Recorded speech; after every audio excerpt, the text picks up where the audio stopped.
আজকে আমরা যাচ্ছি ফিনল্যান্ডের প্রত্যাশা নামক একটা সংগঠন, যেখানে আজকে 25 বছর পূর্তি উপলক্ষে ওরা প্রোগ্রামের আয়োজন করেছে।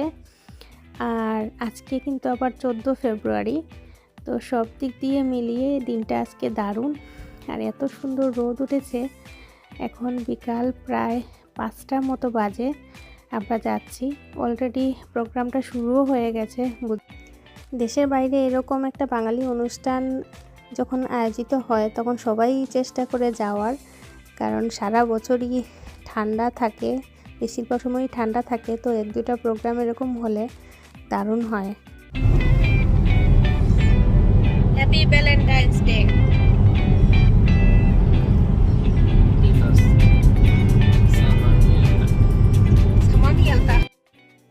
এই প্রোগ্রামের জন্য অনেক দিন ধরে ফেসবুকে দেখছিলাম যে ওরা টিকিট বিক্রি করছে, তো আবার লেখাও ছিল যে ইনস্ট্যান্ট গিয়ে টিকিট কাটা যায়, এজন্য আগে থেকে আমরা টিকিট কাটিনি। তো যাওয়ার পরে ওইখানে ইনস্ট্যান্ট টিকিট কাটবো। আর ইয়াস তো খুব খুশি ছিল যাওয়ার জন্য, যখনই শুনেছে যে এরকম একটা বাঙালি অনুষ্ঠান হবে। বাঙালি অনুষ্ঠানের নাম শুনলেই ও মনে করে যে ও পাঞ্জাবি পরে যাবে, তো আজকে ওকে আর পাঞ্জাবি পরাইনি। তো কারণ বাইরে প্রচণ্ড ঠান্ডা ছিল, আমি রীতিমতো শীতে কাঁপছিলাম, প্রচণ্ড ঠান্ডা।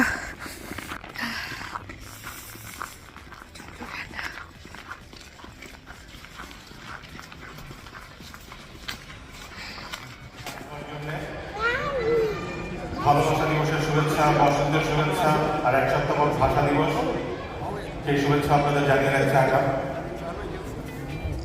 আমাদের যারা এখনো করেনি একটু করে নিন, আমরা আধা মিনিট ওয়েট করছি। নিয়ে দিল মিনারের প্রতিটি স্তম্ভে, কৃষ্ণচূড়া প্রতিটি ডালে ডালে, প্রতিটি পাতায় পাতায়।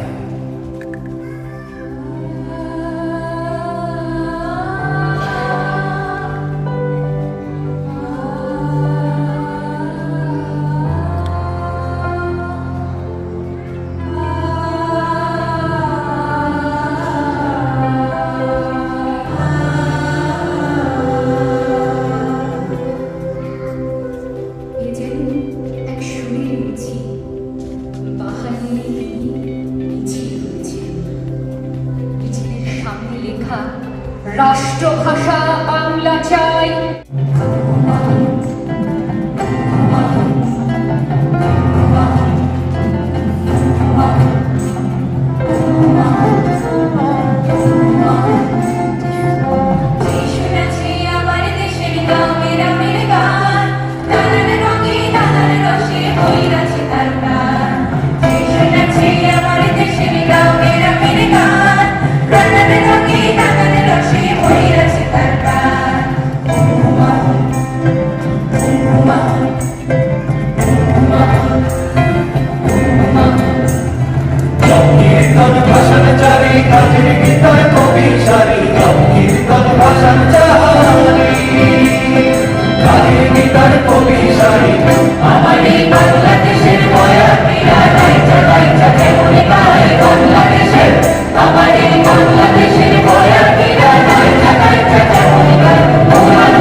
ওইখানে যখন দলীয় গান হচ্ছিল, কয়েকজন পরিচিত বৌদিও ছিলেন ওইখানে।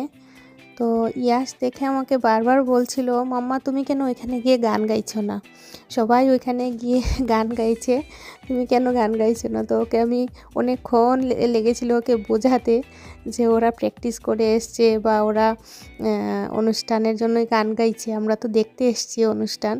তো বারবার মন খারাপ করছিল আর বলছিল যে তুমি কেন গান গাইছো না ওইখানে গিয়ে।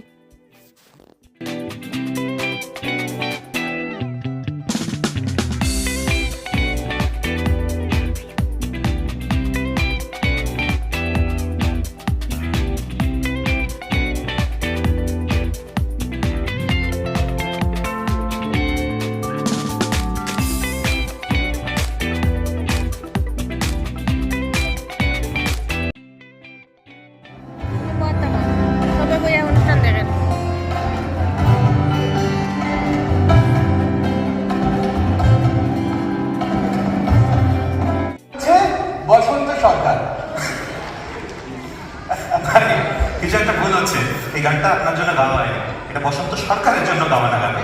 এটা হলো বসন্ত ঋতুর গান, বসন্তের আগমনের প্রথম দিনে গাওয়া হয়। ঠিকই তো আছে, আজ তো বসন্ত আগমনের প্রথম দিন, বুঝলেন না বিষয়টা? মানে আজকে আমার ফিনল্যান্ডের প্রথম দিন। গতকাল টার্কিশ এয়ারলাইন্সে উঠে আজকে যখন ফিনল্যান্ডে ল্যান্ড করলাম, এসে শুনি আজ নাকি প্রত্যাশার রজত জয়ন্তী উৎসব।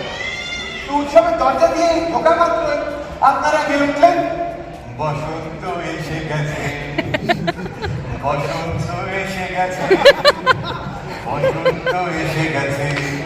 ভাই মানে সেই রকম সারপ্রাইজ হয়েছে ভাই। মানে আচ্ছা আমাকে একটা জিনিস বলেন যে আপনারা কিভাবে আমাকে ট্র্যাক করবেন? আপনার কি মনে হয় আমাদের কোনো আমাদের কোনো খেয়ে কাজ কাম নাই নাকি? বাংলাদেশ থেকে কে কখন যাচ্ছে আসছে সেটা আমরা ট্র্যাক করে বেড়াই, এটা স্বাভাবিক।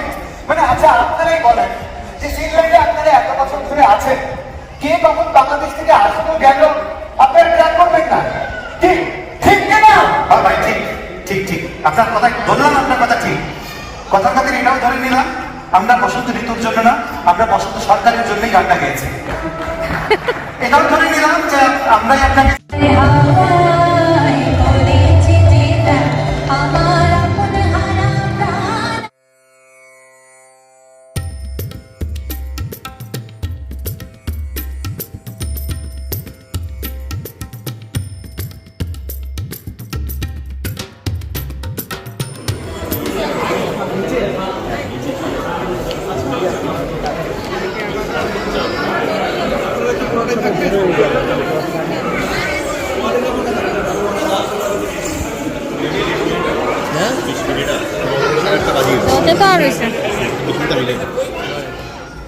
ওকে, তাহলে আমরা সময় নষ্ট না করে র্যাপিডোটা শুরু করি। আপনাদের সবগুলো কুপনের যেখানে অর্ধেক অংশ এখানে ছিল, আপনাকে বাচ্চাকে দিয়ে তোলাই কুপনগুলো।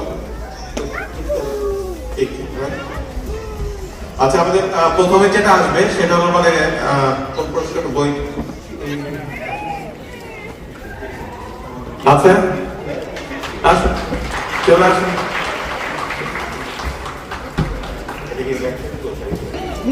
কি নাম তোমার?